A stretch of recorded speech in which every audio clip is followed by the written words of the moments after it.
আমরা কুকুরের মুখের থেকে গিয়ে বাঘের মুখে পড়েছি। বিএনপির কর্মী সম্মেলনে সম্মানিত সভাপতি, উপস্থিত রামগঞ্জ উপজেলা বিএনপির আহ্বায়ক জনাব মোজাম্মেল হক মঞ্জু ভাই, আমরা বর্তমানে আপনারা জানেন যে 5ই আগস্টের পট পরিবর্তনের পরে আমরা ঠিক যেভাবে আশা করেছিলাম যে স্বল্প সময়ের মধ্যে একটা নির্বাচন হবে, সেই নির্বাচনে বাংলাদেশ জাতীয়তাবাদী দলের নেতৃত্বে বিভিন্ন দল অংশগ্রহণ করবে। কিন্তু আমাদের নেতা জনাব তারেক রহমান বলেছেন যে অতীতের যে কোনো সময়ের চাইতে বর্তমানের নির্বাচন অত্যন্ত কঠিন হবে। আমরা এখন প্রমাণ পাচ্ছি। গতকাল মির্জা আব্বাস সাহেব একটা কথা বলেছেন যে আমরা কুকুরের মুখের থেকে গিয়ে বাঘের মুখে পড়েছি। আমরা ঠিক জানি না, তবে আমরা বলতে চাই ইতিহাস থেকে শিক্ষা নিয়ে বর্তমান সরকারের প্রতি আমাদের আহ্বান, কোনো কিছু আমরা শুনতে রাজি নই। ডিসেম্বরের মধ্যে আমরা নির্বাচন চাই এবং ডিসেম্বরের মধ্যে আপনাদের নির্বাচন হতেই হবে। আপনারা জানেন যে একটা ইউনিয়ন পরিষদে যখন নির্বাচন হয়, ইউনিয়ন পরিষদের নির্বাচনের আগে ইউনিয়ন পরিষদের চেয়ারম্যান যারা যারা প্রার্থী তারা মনোনয়নপত্র জমা দেন। পরের দিন মনোনয়নপত্র বাছাই হয়। 5-7 দিন সময় থাকে মনোনয়নপত্র উইথড্র করার পরের দিন একটা প্রতীক দেয়।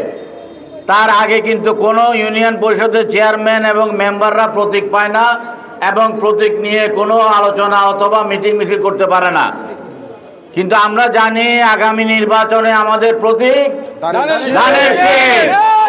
তাহলে এখন থেকে আমরা একটি স্লোগান নিয়ে আমরা প্রত্যেকটা ঘরে ঘরে যাব, প্রত্যেকটা বাড়িতে বাড়িতে যাব। তারেক রহমানের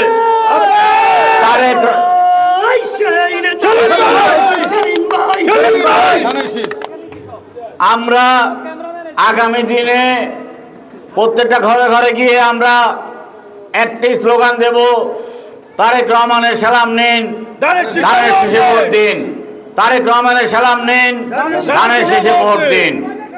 ইনশাআল্লাহ আপনারা যারা আজকে এখানে কষ্ট স্বীকার করে উপস্থিত হয়েছেন তাদের প্রতি আমার আহ্বান, আপনারা কিন্তু জানেন যে বাংলাদেশের জনসংখ্যার অর্ধেক হলো নারী।